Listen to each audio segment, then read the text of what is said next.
Bihar received 26,000 crores for its highways, but Karnataka had sought and got nothing for the critical road infrastructure projects in Bangalore. For the government of India, it seems some states are more equal than others. A multi-billionaire can preside over an obscenely extravagant wedding, reportedly spending 5,000 crores, while in the sprawling slums of the same city, most Indians struggle to survive on less than 200 rupees a day. This government does not frame its policies with those 200 rupees a day people in mind. So the corporate tax cut has put over 8.7 lakh crores in the pockets of billionaires, while the middle class and the Aam Aadmi continue to bear the weight of heavy taxation. At a time in India when 55 million of our most vulnerable citizens are annually cast below the poverty line because of having to spend on healthcare, this budget offers nothing tangible for this vital sector. But perhaps a certain constituency in Uttar Pradesh should have taught the BJP never again to exploit a mandir for scoring political goals. Or indeed boost tourism when everything in the infrastructure we're seeing is collapsing. Terminal 1 in Delhi, the roof has collapsed. Rajkot and Jabalpur, the canopies have collapsed. 5 bridges have fallen in Bihar last month. And Mumbai's Trans-Harbour Link, which was inaugurated by the PM in January of this year, has developed cracks. So what the finance minister ought to do is allocate resources to fix our infrastructure rather than boasting about the tourists it will attract. Let me conclude by saying that this budget is a do-nothing, claim-to-do-everything exercise. No matter how much the government ratchets up the mythic vision of a Viksit Bharat and its rhetoric, this is not a budget for a Viksit Bharat. It's a motley collection of schemes without an analytical framework or a coherent spending plan, and no pathway to achieve the boasts and rhetoric of either Amrit Kal or Viksit Bharat. Shashi Tharoor.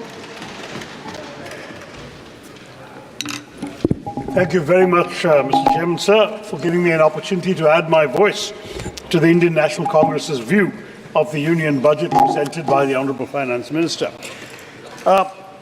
Mr. Chairman, sir, this underwhelming budget has been a woefully missed opportunity. For after all, this was the government's chance to prove to the citizens of India, after the colossal setback the BJP suffered in the recently concluded general election, that the Prime Minister and the Finance Minister have actually listened to the concerns of the people. But once again, they've let the people of India down. The budget is in many ways an emblem of this government's economic mismanagement and financial recklessness, made all the more worse by its divisive policies. This budget makes it abundantly clear that the BJP has run out of ideas. Rather than being a vision statement of the economic future of the country, this budget is an illustration, as has been pointed out by many, of their politics. Their priorities chiefly revolve around appeasing their 2 regional allies, forgetting there are 26 other states and 8 union territories whose people have nothing to be happy about. But even out of those 2, the people of Andhra Pradesh have much less reason to be happy at the supposed allocations made to their state in the budget. The budget only commits to arranging 15,000 crores towards the development of Amravati. This is not an allocation. It merely entails the facilitation of loans by the centre from multilateral development organizations to your state. Instead of amounting to a form of financial support from the centre, this commitment will only add to Andhra's existing debt burden. The other promises made, of course, are the very ones broken in the NDA's first term. One only hopes that another no-confidence motion will not again have to follow. Now, 4 other states have received the government's support for natural calamities, all NDA rule states, Bihar, Assam, Sikkim and Uttarakhand. On the other hand, India alliance states find themselves cast out and ignored. Indeed, Karnataka, Tamil Nadu, as well as my home state of Kerala, have time and again sought funds for natural calamities, from cyclones to rapid coastal erosion, and they've got none. Bihar received 26,000 crores for its highways, but Karnataka had sought and got nothing for the critical road infrastructure projects in Bangalore. For the government of India, it seems some states are more equal than others. Now, this inclination to bias is not limited to state allocations either. If one looks at the specific concessions on basic customs duty given to 3 cancer drugs, It turns out they're all made by the same pharmaceutical company. Why were various other costly life-saving drugs being imported into the country overlooked for this exemption? On that subject, Mr. Chair, I find it worrying that the government has completely disregarded the augmentation of existing healthcare infrastructure. In my own state of Kerala, many were hoping to hear a mention of the long proposed aims in Kerala. Alas, even with the presence of 2 ministers of state from Kerala, the government has continued to disappoint us. Bias, Mr. Chairman, takes many forms. This budget fails to consider that in our country today, private investment is sputtering, consumption growth is slow, real rural wages are plummeting, overall wages are in decline, and demand for investment credit has collapsed. As a result, returns on labor are low, and so are returns on debt capital. Only equity and private profits are booming. The situation is perverse. Luxury watches, premium cars, and business class travel are reporting huge increases in sales and net profits. But the purchases of ordinary people have plunged. बनियन गेंजी खरीदने के लिए लोगों के पास पैसे नहीं है. But SUV sales are rising, and small car and two-wheeler sales are tanking. It is starkly clear why inequality in India today is said to be worse than during the British Raj. Even when all the flaws that beset a developing country, ill health, poor education, abysmal housing, poor sanitation, malnutrition, infant mortality, all linger in India, a multi-billionaire can preside over an obscenely extravagant wedding, reportedly spending 5,000 crores, while in the sprawling slums of the same city, most Indians struggle to survive on less than 200 rupees a day. This government does not frame its policies with those 200 rupees a day people in mind. Instead, it gives tax breaks to favored capitalists and corporates in the name of boosting private investment. But in fact,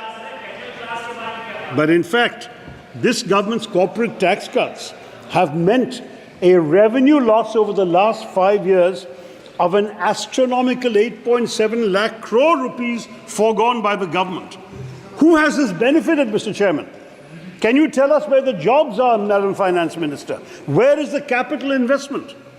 While no one, Mr. Speaker, expected any better from this government, it's extraordinary that in India, individuals pay more direct tax than corporates. Budgeted figures of higher direct taxes from individuals and lower from corporates will surprise voters and should shame the government. Perhaps they are ashamed since they've stopped even releasing detailed GST revenue collection data, allegedly because their GST collections are so high that they dare not reveal the extent to which the Aam Aadmi is subsidizing this government through regular purchases that they pay GST on, while the government subsidizes a favored few. But once again, concealing data is a specialty of this government. Remember the PM Cares Fund. During the UPA years, Mr. Chairman, personal income tax was 21% of total tax collection, corporate tax was 35%. Today, the share of corporate taxes out of total tax collection is the lowest level ever at just 26%, while the share of personal income tax in total tax collections has increased to 28%. But while this has gone on, private investment has nosedived from a peak of 35% of GDP under Dr. Manmohan Singh to below 29% during this government's 10 years of BJP rule. So the corporate tax cut has put over 8.7 lakh crores in the pockets of billionaires, while the middle class and the Aam Aadmi continue to bear the weight of heavy taxation. In contrast, if the money were to be put into the hands of ordinary people, they would spend it in their local communities and on their own essentials, and so stimulate the economy. It would be a matter of spending on roti, kapda or makan rather than on the pockets of those who happen to support the BJP. So I want to point out to the Honourable Finance Minister, in her absence, of course, that 1/3 of our population lives under 100 rupees a day. And if we are to have a budget that addresses their needs, we must pay attention to those crucial sectors of our economy that are conspicuous in their absence from this budget. My colleague Kumari Shelja has already addressed the emissions in agriculture, so in the interest of time, I won't touch that and farmers' welfare. But consider, for instance, that the word health is mentioned only 4 times in the speech. Indeed, Madam Minister did not even discuss healthcare at length. At a time in India when 55 million of our most vulnerable citizens are annually cast below the poverty line because of having to spend on healthcare, this budget offers nothing tangible for this vital sector. Was it really so long ago, Mr. Chairman, that COVID-19 rampaged across the world, wreaking havoc and exposing our massively inadequate and ineffective healthcare sector? Yes, if one were to look at the budget, it would seem that the pandemic has been forgotten, for allocations to the Ministry of Health and Family Welfare have decreased as a share of the overall expenditure from 2.16% in 2019 to 1.9% in the budget. At the same time, the Ministry of Ayush has had an allocation nearly doubling. The fact is that India is just not spending enough on health. Brazil, Russia, China, South Africa, the other BRICS countries spend roughly 14 to 15 times more than us. Until recently, even Bhutan, Nepal, Maldives were outspending us. This year, the budget outlay for health has seen a minuscule rise, yet far from the aspiration of 5% of the GDP, the Modi government's health expenditure as a proportion of GDP remains stagnant, and we are even distant from spending the minimum 2.5% that was outlined by their government in the National Health Policy. We also must address the so-called missing middle. According to Niti Aayog, these are the people who have no health insurance cover and are too well off to be eligible for the Ayushman Bharat Yojana. When flagged in a 2021 Niti Aayog report, the government said they would take notice of this, and yet here we are in 2024 with no health solution at all for this middle class.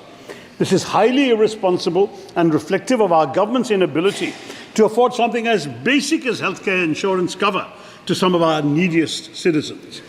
Offering health insurance to employees at negotiated rates, reducing GST on health insurance premiums, offering such tax benefits as increased exemption limits under Section 80D of the Income Tax Act, could all have been ideas for the Finance Minister to make health insurance far more affordable and accessible, especially for the middle section, the missing middle of our population, which is growing according to the government, but she has completely overlooked them.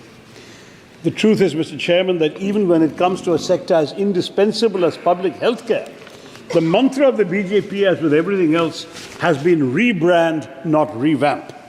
And so you've had India's health and wellness centres, which need more funds and more staff to provide cost-effective treatment to ordinary Indians, regardless of their faith, being renamed Ayushman Arogya Mandirs, casting a secular institution of a secular nation into an overtly religious mold.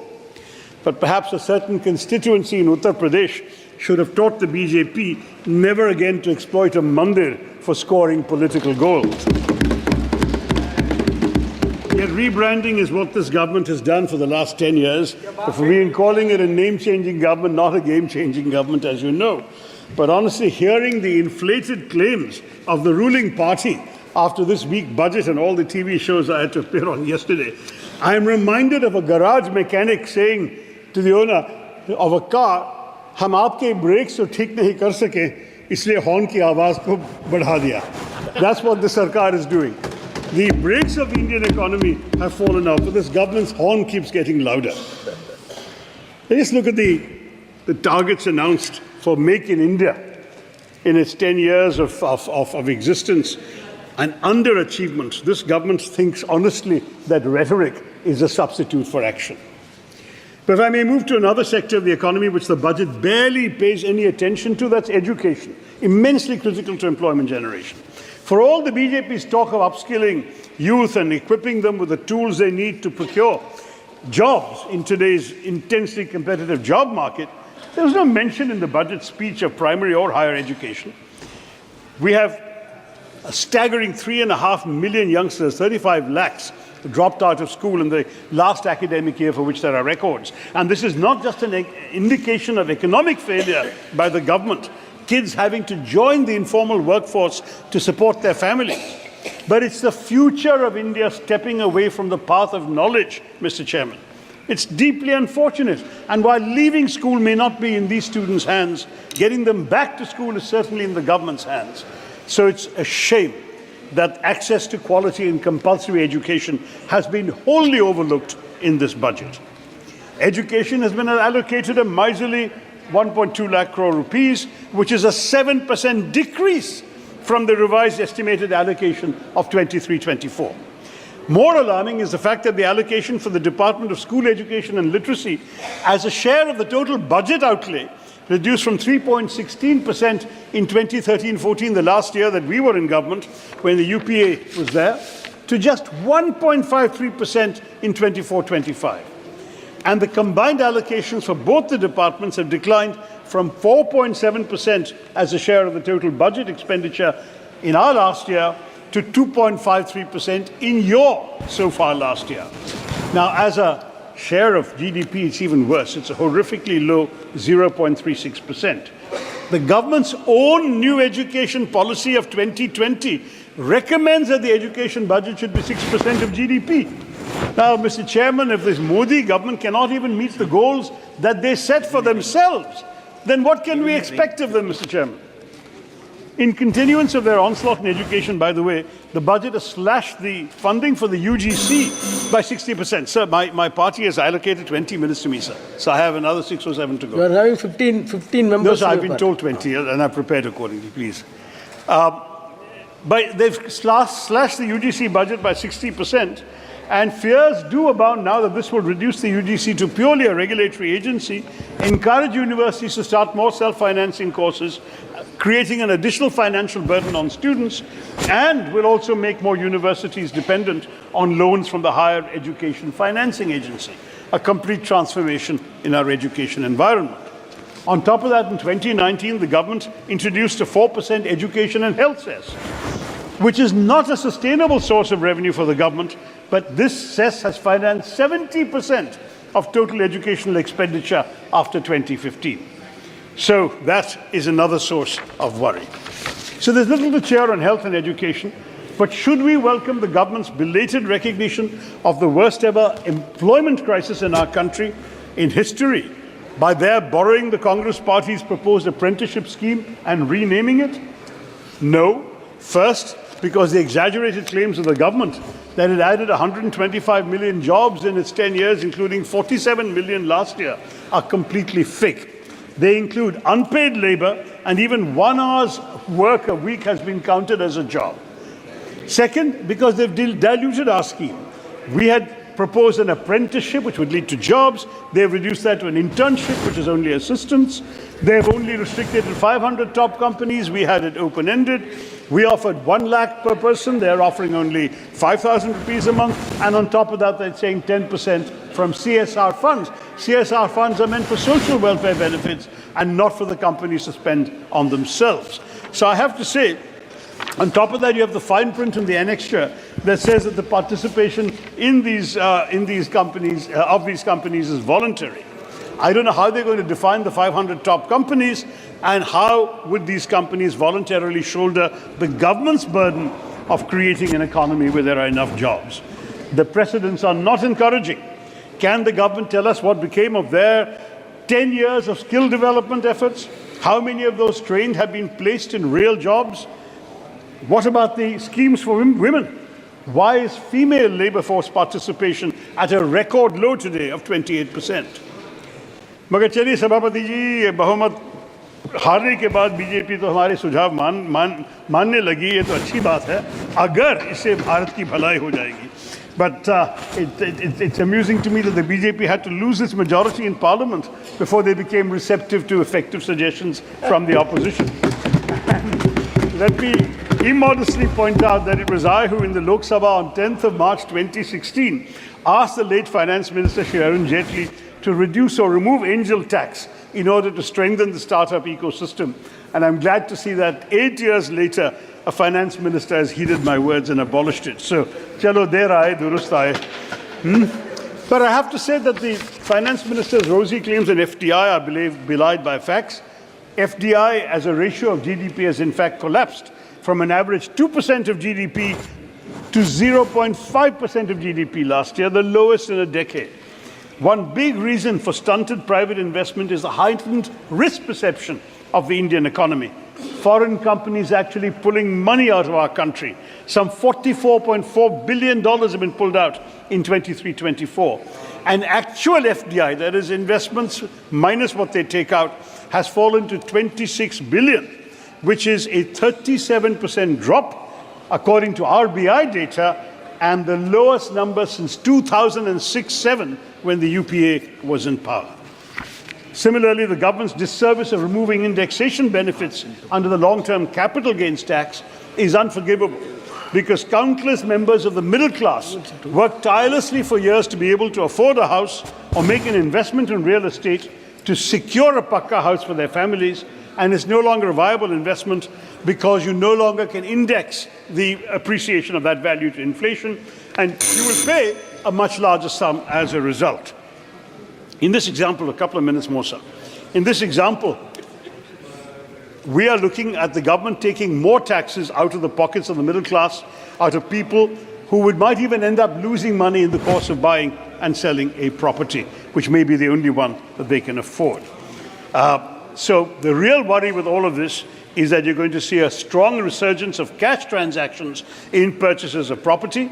It'll bring the real estate economy back into the deadly fold of black money.